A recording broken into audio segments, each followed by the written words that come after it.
Majamaa mwaka wa 17 no, ile ya nyuma 207. Yes. Hiyo kila mmoja huwa anajua kile ambacho kilifanyika. Kwa hivyo lakini pia kuna tofauti. Unajua ukikuwa rais when commander in chief.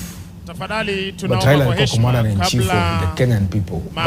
Kuna mheshimiwa rais ambaye ni commander in chief of the Kenyan Armed Forces.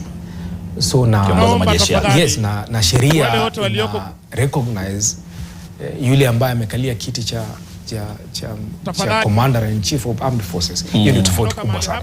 Lakini la kuhuzunisha ni kwamba hatukupata nafasi ya kuweka programu zetu, hata kama tulikuwa na ushawishi mkubwa sana kama Raila Odinga ndani ya serikali na nje ya serikali. Hatukupata nafasi ya kusema tungetaka Kenya iongozwe namna gani, kwa sababu kila saa watu walikuwa wanasema hata kama Raila angekuwa kiongozi angefanya nini. Hilo swali linisumbua sana. Lakini hamkumpatia nafasi. Mlimpatia kura, lakini kuna mahali watu labda walikaa wakasema asikuwe rais. Ukweli. Na kwa hivyo kwa muda mrefu sana amekuwa mtu ambaye akona ushawishi mkubwa sana, akona power mingi sana nje na ndani ya serikali. Lakini bila mamlaka. Na bila mamlaka pia hakuna jambo kubwa ambalo linaweza fanya. Tukimalizia, kwa mtazamo wako ungependa Raila Odinga akumbukwe kivipi? Nahitaji siku kama 15 nikuelezea, lakini kwa ufupi tu. Una dakika kama 5 hivyo za kunielezea. Kwa ufupi tu, ningetaka Raila Odinga akumbukwe kwa vitu vitatu. Kitu cha kwanza, akumbukwe kama kiongozi ambaye aliweka taifa mbele kuliko kitu chochote kile. Kwa sababu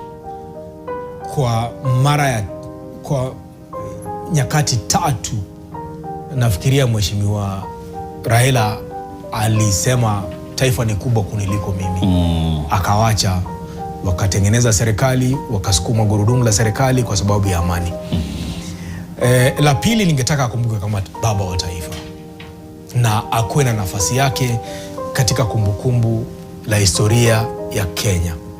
Na ningeomba sana wajanuzi, wale ambao wanafanya uchanganuzi mambo ya siasa na wale ambao wanaandika syllabus za shule, tafadhali umweke katika syllabus ya Kenya, ka historia ya Kenya. Akisomwa kwenye historia, apatiwe nafasi yake, kwa sababu sisi wote tutaondoka. Kuna watoto wetu ambao watakuja na vijukuu ambao watakuja. Ningetaka sana wamkumbuke Raila Odinga. Na ya tatu, ningetaka Raila Odinga akumbukwe ya kwamba kama yule mtu ambaye alikuwa anapenda amani. Hata kama kuna baadhi ya Wakenya walikuwa wanaona Raila si mtu wa amani, ningetaka akumbukwe kwa sababu mimi nimefanya naye kazi na ninamjua. Raila ni mtu ambaye wakati alikuja mazishi ya babangu, watu walikuwa wanasema, unajua kawaida watu walikuwa wanasema Raila ni mtu mgamu sana. Raila hawezi toa pesa ukikuwa na shida. But mara mingi sana nilikuwa nimekaa na Raila Odinga, mheshimiwa Raila Odinga, nampata anachukua simu yake, anaandika namba. Kwa sababu mimi nilikuwa kama, alikuwa ananitanga my son, kijana yangu, na anaandika namba, namuuliza mzee unaandika namba yani? Ananiambia hapana, huyu ni mama mwingine akuko Turkana na ni rafiki yangu since 1991. Wow. Na watoto wake wako university, nataka atumiwe kitu. Nikamuuliza mzee unajua mambo ya M-Pesa? Anacheka, ananiambia anajua mambo ya M-Pesa. Nataka atumiwe M-Pesa. Anaita mlinzi wake, anamtumia pesa. Wakati babangu aliaga dunia, alipokuja nyumbani, marafiki zangu sana waliniuliza, wewe unajifanya Raila ni rafiki yako, hajakusaidia. Raila alipokuja nyumbani, wakati wanasiasa wengine walisimama hapo mbele kuanza kutoa mchango wao, mimi nilikuja na shilingi 20,000. Dennis, wewe ni rafiki yangu sana. Aligeuka akaniuliza, Dennis, niko na pole yangu hapa, ungetaka ni itangaze ama nikupatie? Niliita ndugu yangu mkubwa nikamuuliza mnataka aje, akasema wacha tupatie. Kwa sababu alisoma ile ideolojia ya babangu, akaona ya kwamba familia yetu tulikuwa watu wengi sana. Kulikuwa kundi la watu. Familia ni mbili. Mzee akasema unajua mimi naelewa mambo ya familia, lakini kuna nyakati nyingine pia alikuwa anasema kama unataka kumsaidia mtu, kwa nini utangaze? Kwamba hii leo Raila amelipa school fees, amepeleka watu shule. Raila was an entire ecosystem. Asante sana.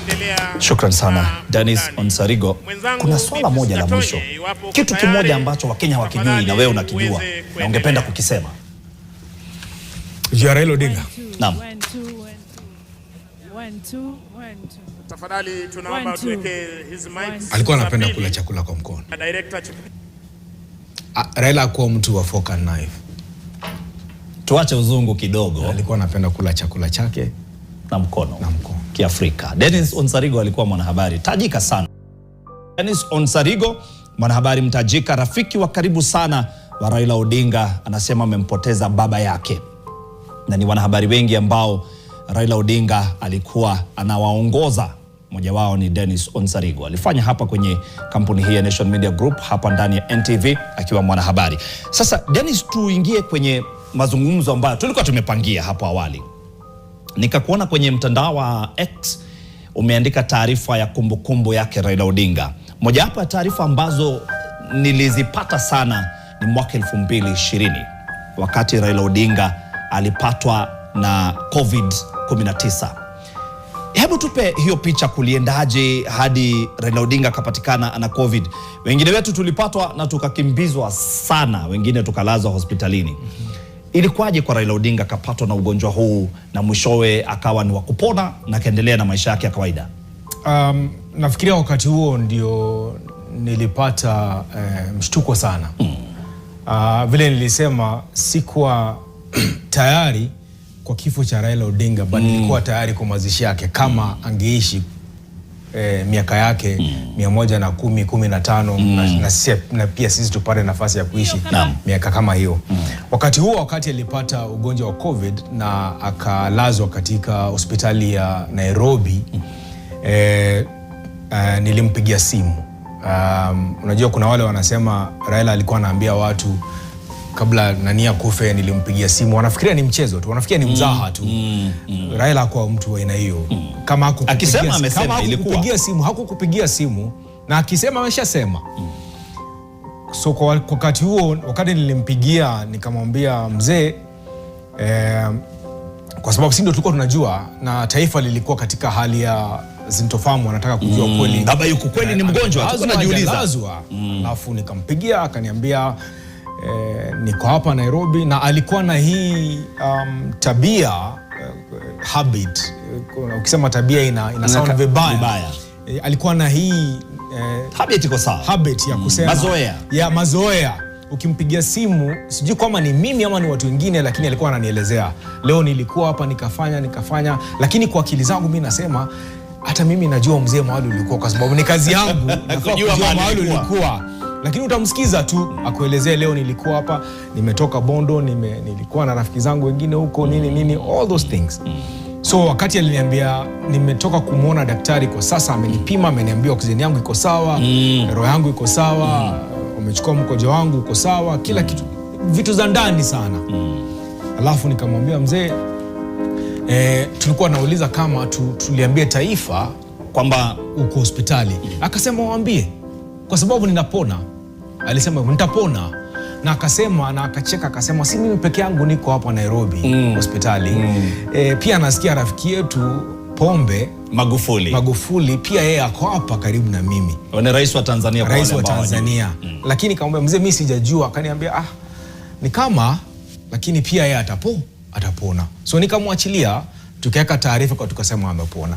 Wakati alitoka hospitali tuliweka picha yake akifika nyumbani. Lakini kwa zaidi ya mwezi kama mmoja hivi ulikuwa wakati mgumu sana kwa wale wa ndani, akikwemo huyo hapo Morris ambao umemwona. Kwa sababu sasa ilifika mahali hatungemuona, tuliambiwa tumpatie nafasi, tumpatie nafasi sana. Yes. Lakini ilifika mahali akapona. Nikaenda kumuona, nikafika kwenye lango lake kuu nyumbani. Nilimpigia simu asubuhi, nikamwambia mzee, unaendeleaje? Ilikuwa kama wiki 2 sasa baada ametoka hospitali, ama wiki 3 hivi. Nikampigia, akaniambia kwa sawa, lakini nilimsikiza ni kama alikuwa anashindwa kupumua akiongea. Nikamwambia mzee, nakuombea upate nafuu. Akaniambia no, niko sawa na getting better. akaniuliza uko wapi. Kawaida Mheshimiwa Raila akikuuliza uko wapi, ujua na kuhitaji. Anza kuondoka mahali ulipo. Anza kuondoka mahali. Nikamwambia niko hapa karibu na Karen. Sikuwa Karen. Nilikuwa mahali fulani huko Mombasa Road. Akasema basi kuja nyumbani tupate chakula cha mchana. Nikatoka, nikaelekea, nikafika kwenye lango kuu la nyumbani, nikakutana na George marehemu, bodyguard wake. Alikuwa rafiki yangu sana pia. Na yeye pia tunatoka mbali sana. Hiyo ni story for another day. Nikafika, nikamwambia George, akaniona akaniambia bro, leo huwezi muona mzee. Nikamwambia George, amenipigia akaniambia bro, sijui kama, nikamwambia amenipigia. Hapo tu mzee akanipigia, akaniuliza uko wapi? Nikamwambia mzee, hata nimefika kwenye lango kuu, niko hapa na George. George kwa sababu ni askari, angengoja, angesema wacha ni akaniambia nenda umuone. Kufika kumwangalia mzee, alikuwa katika hali mbaya sana, lakini alikuwa sawa. Alikuwa na mipira za oxygen hapa, za pumzi, na alikuwa anajaribu kukula. Na hiyo siku tulikula na yeye. Nakumbuka tulikula ugali, ilikuwa kala kama hii. Okay? I think ni yellow maize something. Yeah. Ilikuwa hii ugali ya kimombo hivi. Na tulikula omena. Alafu mzee akaniuliza kwa Kikisii, mnaita omena nini? Nikamwambia mzee, unajua sasa makosa tulifanya ni kukaa karibu sana na Wajaluo. Tulikaa karibu na nyinyi sana mpaka mkachukua majina zetu zote. Akasema hapana. Nyinyi mlikuwa Wajaluo. Lakini mliondoka kwenye jamii. Kisumu, mama yenu ambaye ni Mkisii alikufa akazikwa Kisumu, mkaendelea na baba yenu. Ndio maana mko na Onyango huko Kisii, mko na Ondieki huko Kisii, mko na Maina huko Kisii, na pia sisi tuko nao watu. Lakini yeye Mheshimiwa Raila alikuwa anaamini ya kwamba Waluya wa Kisii na Wajaluo wote walitoka kwa Wajaluo. Tukacheka kidogo, lakini nilikuwa na shida kwa sababu alikuwa anakula akiniongelesha. Ilikuwa ngumu sana, hawezi kupumua vizuri. Lakini alikuwa hapo na akanielezea na akaniambia niko sawa na nitapona. But ilikuwa wakati mgumu sana kwake, mgumu sana. Akapona tena, akakuwa mgonjwa tena. Nilipoenda kumwona mara ya 3 sasa, alikuwa katika hali mbaya sana, kwa sababu nilikutana na mtoto wake Winnie Odinga. Akasema nimefanya kazi mingi sana kuhakikisha kwamba mzee ako sawa, lakini ame backtrack again. Na alikuwa hapo backtrack again, kwa sababu alikuwa anatembea hatua kama 2 anasimama, angetembea. Kwa wandani wa baba Raila Odinga ilikuwa wakati mgumu sana kwetu. Na kwa kusema ukweli, huo wakati ndio tunaanza. Wacha nione tukipeperusha. Utendaje? What if? Kwa sababu that particular time it was very hard. Peperushia baba. Hii ilikuwa kwa ghafla. Kuna mtu alikuwa ana utaarifu, kwa sababu asubuhi aliamka akaenda kutembea, akaaga dunia. Lakini huo wakati ilikuwa ni itakuwaje, kwa sababu hata hali yake, hata bila alikuwa anakaa. Lakini mimi siona mtu ambaye anapigana na uhai kama Mheshimiwa Raila Odinga. Alipigana na wakati itajulikana, labda watakuja kusema ni damage ya lungs yake mali ilikuwa, lakini alipona 100%. Na tukarudi kwa campaign. We never believed it. Lakini alipona. So ilikuwa wakati mgumu sana. So nilikuwa naenda kwake, nakaa na yeye, anakula, anaenda, analala, anarudi, tunakaa naye tena. So kwa sababu sisi tunajua na tuwezi niambia taifa, unabeba tu mzigo peke yako. Kwa sababu tulikuwa tunaenda Taita, tukaenda Mombasa, ilikuwa wakati wa BBI. Alafu akarudi akasema nimepatikana na COVID. Lakini alipigana sana katika huo umri, na akapona na akarudi. Sijaona jamaa ambaye anapigana na kitu. Amepigana sana. Na kwa miaka hiyo, na ni wengi sana ambao hakutoka hospitalini kwa umri huo. Watu wachanga sana waliaga dunia wakati huo, lakini na hali yake vile amekuwa katika jela miaka 9, amepigwa na mawimbi mengi sana ya siasa, amepoteza kura, amepoteza mtoto wake, amepoteza jamii yake. Ukimwangalia, na akapigana na COVID na akarudi. I think that was the most trying times for us kama timu yake, kwa sababu ilifika mahali hata ukienda kumuona watu walikuwa wanarudishwa, lakini yeye somehow angepata nafasi ya kupigia watu. Hata huo Morris, mzee alimpigia akamwambia, ninajua sijawapatia kitu yoyote kwa zaidi ya mwezi mmoja sasa, kuja nyumbani akawalipa. Wow. Walikuwa Raila Odinga hata akikuwa mgonjwa walikuwa nakumbuka niko na timu yangu, niko na timu yangu, na sasa hawana kitu. Now, our time close to this in 2022, the late Raila Odinga and People's Liberation Party leader Martha Karua were strategizing following the former Prime Minister's fifth stab at the presidency, which proved to be elusive. Martha Karua, who deputized him, explains why their deep-rooted history sprawls far beyond politics. In a sit-down interview with NTV's senior reporter Ngina Kirori, the party leader shunned the organization of the late Raila Odinga's memorial and why President William Ruto should borrow a leaf from Raila Odinga's book.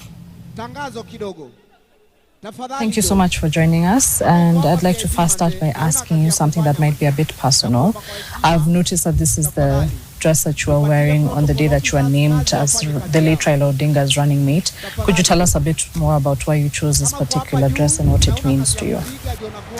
Well, I chose it intentionally. It reminds me, like you've rightly pointed out, of the 16th of May 2022, when Right Honorable Raila named me his running mate. And we started the journey of campaigning to win the hearts of Kenyans. I'll retire it together with the era. His passing is the end of an era. Yeah, so it should come as no surprise. Now, a lot of people know your rapport or your relationship with the late Raila Odinga because of the 2022 general elections, but you go way back in terms of your historical ties. I believe you went into parliament at around the same time and you established a very strong rapport between one another. So who was the Raila that you knew at a personal level during that time as opposed to the Raila that people think that you know recently? Let me say that I got to know him before I entered parliament. I was among his many lawyers when the government was arresting, putting him in and all that, in the run-up to the multi-party politics. He and I were part of the group that were in the trenches fighting for the second liberation. Raila is the sort of person you disagree with on principle, you will still continue talking and engaging. He never really carried grudges. You will disagree today, work with him tomorrow. And perhaps that's why he was able to do so many handshakes to people who had not only, violated his rights, but the rights of others. Yeah, a person with a large heart. You and the late Raila Odinga fell under most opposition movements that were championing for various causes and other, sort of movements in that direction. So when it comes to the opposition, it's almost synonymous with the late Raila Odinga. There's a huge vacuum that's going to be left as a result of that. What do you think the future of Kenyan politics looks like without the late Raila Odinga? He's watered the tree of liberation, and it's up to those of us who are left behind, both young and old, to carry on. And I think the greatest honor we can do in his memory is carry on with the liberation. And actually, I take this opportunity to call upon Dr. William Ruto. It's time to stop the abductions. It's time to stop extrajudicial killings and enforced disappearances. I recall even when they were collaborating with the late Right Honorable Raila Odinga, Raila severally telling him publicly to end this trend. It's time we honored the Constitution Raila and many of us so much fought for, the 2010 Constitution. It's time we honored the aspirations of Kenyans. Stop corruption, fight it, and ensure that the state serves the best interests of Kenyans. I know that even when Right Honorable Raila Odinga joined the broad-based government, Maybe it was in his belief that it will serve the interests of the people. In my view, I didn't think it would, because I happened to know that he may have done so in good faith, others may not have. And so far, I'm vindicated. So I'm saying to Dr. William Ruto, perhaps time to put in something for the people. If you listened to Right Honorable Raila Odinga, he said that's where working with the government will take us. We are not yet there. And it's up to us as Kenyans to continue fighting for our rights, never to give up, never to allow the Constitution to be violated, to be dismembered, like the efforts that are there now for this 7 years. You are elected for 5 years. You cannot extend. It's a breach of contract and is altering the character of the executive, which must go to the referendum. So let's start following what our rules say, and that's the Kenya I believe Raila Odinga was fighting for. Would you ever consider working with William Samoei Ruto, the president right now? Would you ever consider working with him in future, considering that you once said that you wouldn't work with maybe Raila Odinga, and that ended up changing course? I think there's no comparison, absolutely, between the late Right Honorable Raila Odinga and Ruto. And the day I said I would not work with Raila, he was running for president. I was running for president. There is no way you can work with the opposite person unless if you are surrendering your run. It is within that context. But if you look at what he has fought for and what we have been in the trenches for, we have so much in common with him. Whereas on the other hand, with Dr. William Ruto, very little in common. We have had occasion to collaborate, like we collaborated on the issue of rejecting BBI, but it was totally limited to fighting BBI. Thereafter, there was talk of working together, and soul searching myself, I had to answer in the negative that not in good faith. I can't. Yeah. And I don't even think today, because I know deep down in me, he doesn't mean what he says. I am not the only one to say that his DNA is to lie throughout and to almost believe in his own lies himself. And I do not think that he is ever guided by the best interests of the people. So to that extent, no, I cannot at all consider working with him. We saw massive crowds turning up today in honor of the late Raila Odinga. What's your view on today's turnout? What's your view on how people have chosen to honor him? And what's your view on what has taken place at Kasarani Stadium? Let me say this. The turnout defines his life and times. That people really honored him today. Massive crowds, just like they used to turn up for him in life. Raila is a person who has drawn crowds like nobody before him. I won't say after him because we don't know tomorrow, but so far, he's one of a kind. And Kenyans identified with him in very many ways. And today is testament to that. The way the police have handled the mourners at Kasarani, that's tragic. And that does not honor the memory of the fallen hero, people's president. Tear gas and bullets, because I can hear, I wasn't there, but I can hear the sound of gunshots. It's totally unacceptable. Failing to create a system where people come filing past and viewing the body and knowing that it's thousands upon thousands, it's setting a stage for chaos. I don't know what the organizers had in mind. After what they saw in Parliament and at the airport, they should have thought twice about how to plan in Kasarani. As we go, to the remaining ceremonies for the send-off tomorrow at Nyayo Stadium, and Saturday in Kisumu, the public viewing, and in Bondo on Sunday.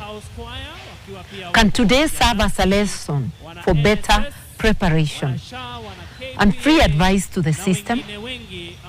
Allow some of the politicians to help you, and address by a politician who the people can listen to would have helped them at Kasarani in crowd control. Finally, I think from what you've been able to explain, there's almost this euphoria that came with the late Raila Odinga. I mean, even the people who followed him and his politics experienced it. The crowds that appeared today also appeared to be experiencing it. For you, as someone who worked closely with him all the way back in the day until 2022 and even thereafter, what sort of nuggets would you pick from his legacy which you would want to emulate in your own sort of legacy? Just to work in the best interests of the people, remain resilient, and continue on the path of what is best for Kenya. And that is something I will say I've not only learned from him, it's something I have lived all my years in politics. So let us not lose sight of the prize, which is the total liberation, political, social, and economic. And for those who are in positions of power and decision making, remember that power is transient. Honor the people, and they will honor you. Do not mistreat the people, forgetting that tomorrow you may not be on the same seat you're on. TV tonight, where we are having our extended coverage on the death of former Prime Minister and ODM party leader, that is Raila Amolo Odinga. And we're now joined in studio by Mukhisa Kitui, who is a former cabinet minister, a former MP, former presidential aspirant, and who worked with Raila Odinga, even including the Kibaki, the Grand Coalition government. Thank you for joining us on NTV tonight. Thank you. Bwana Kitui, maybe begin by where were you when you heard about this, and what was your initial, reaction? No, I heard this in my working hours this morning at home. Yeah. And what was your initial reaction? I mean, no, of course, first of all, seeing it on social media, I thought it was just part of the tradition of Kenyans manufacturing deaths and hyper news. And in fact, I protested to a certain chat wall that somebody is being reckless with spreading unverified rumors before I checked with members of Raila's family and discovered that it was true. Yeah. All right. And what are some of your personal memories with Raila Odinga? You worked with him. You've been in this political space with him from decades ago. No, I have known Raila fairly closely in different phases. First, after he was released from detention, those were the years when we were just in the process of starting to form the Mageuzi predecessor to what people call the Young Turks. And then there were attempts to rearrest and detain him. And in that period, I hid Raila in my home for some time while we were trying to see how we could get him out. In fact, I remember the day we drove, my wife was driving a car with Raila disguised like an old woman with thick glasses in the back of the car with me. And our aim was to drive him into the basement of the American embassy to try to see if we could get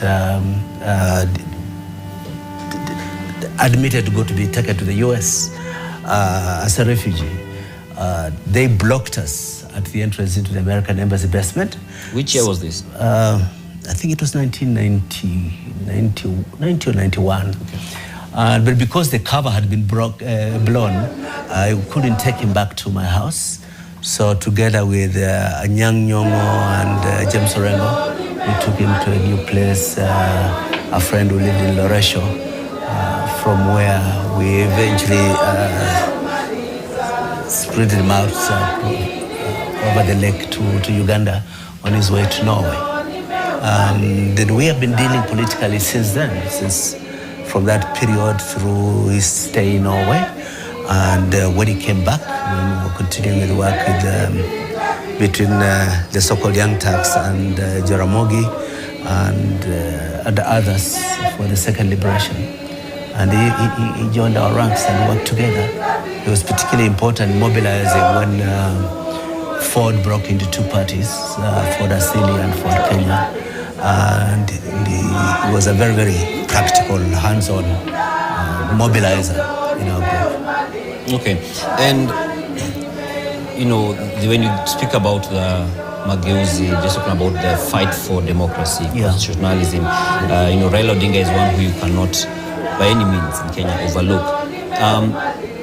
Do you feel he's a very central person in this whole clamor? And even with that, there are some who have accused him of using pivotal moments in the country's democratic journey for his own purposes, while others have said that it is selfless statesmanship. I don't think that there's any clear-cut way you can say if a person changes alliances, he is moving around for his selfish reasons.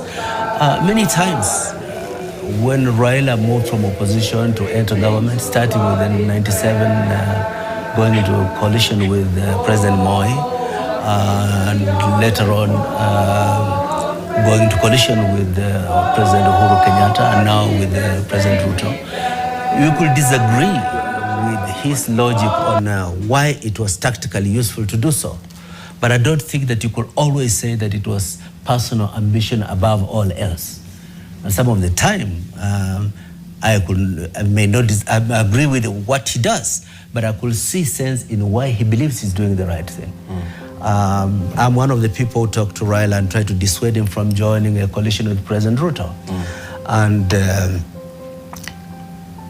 we disagreed, but he seemed to seriously believe that stabilizing the situation in the country after Ruto appeared to be in panic over the Gen Z uprising was necessary to just keep peace and calm and steady the ship.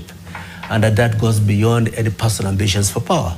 So you can see I could disagree with him on that, but I could appreciate that he genuinely meant that that was in national interest that he was doing such a thing. So you believe, I mean, because there are those, especially like you mentioned, the Gen Zs, who feel that Raila and his team stole their moment, so to speak, when he, with the formation of the broad-based government. And so they feel that, they felt aggrieved that they have gone to the streets, they have done something historic, they breached parliament, but Raila Odinga came and, I think at the time of mourning a great leader like Raila, we should not be detained by accusations about stealing somebody's effort. We may differ in tactic at some times. That should not crowd away the reality that Raila has made a stellar contribution to the democratic transition in this country, made a very phenomenal personal and family sacrifice and painful experiences for the general good. And the fruits of his labors are evident, enjoyed even by those who are opposed to the democratic revolution, democratic renewal that he stood for. I think at this moment, these are more important things than splitting and things about somebody stealing another person's momentum. I think there are lessons learned. Don't take anybody's support for granted. Know that people have different perceptions about what is the best interest of the country, and try to learn how can we coalesce better if we're trying to see a more progressive renewal of the nation's politics. Yeah. Okay, and so just in light of that, and in light of, when we talk about the broad-based government, the handshake, etc., and you look at just the whole journey that Raila Odinga has been on, a significant one, there are some who argue that he is the most consequential politician in Kenya's history thus far. Do you agree with that? I mean, there are different phases in which you measure people's consequential impact on national politics. Raila has shown staying power and resilience, perhaps more than any person apart from Daniel Arap Moi. But to say the most consequential is a statement about your impact when you're in power. I assess much more Raila's impact when he was outside government than when he was inside government. Okay, and you did step down for him in the presidential race, right? What was your rationale, and do you feel that you lost an opportunity? If we have a shared goal about defeating a political group, like we are united in our desire that Ruto should not become president of Kenya, you get to a point where you say, fielding many candidates defeats the purpose why we are trying to what we're struggling about. There are enough opportunities for many of us to have a role in government without all trying to become president. That's exactly the same thing that we're trying to do today as an opposition, uniting different persons with presidential ambitions. And between me and Raila was more than 10 years older than me. I said, if one has to step aside for another, it is easier that I do step aside for him. He had more resources for the campaign. He had established footprint across the country. He had been around for a long time. I'd been out of the country for the better part of 10 years before the election. So I don't think that it was a missed opportunity.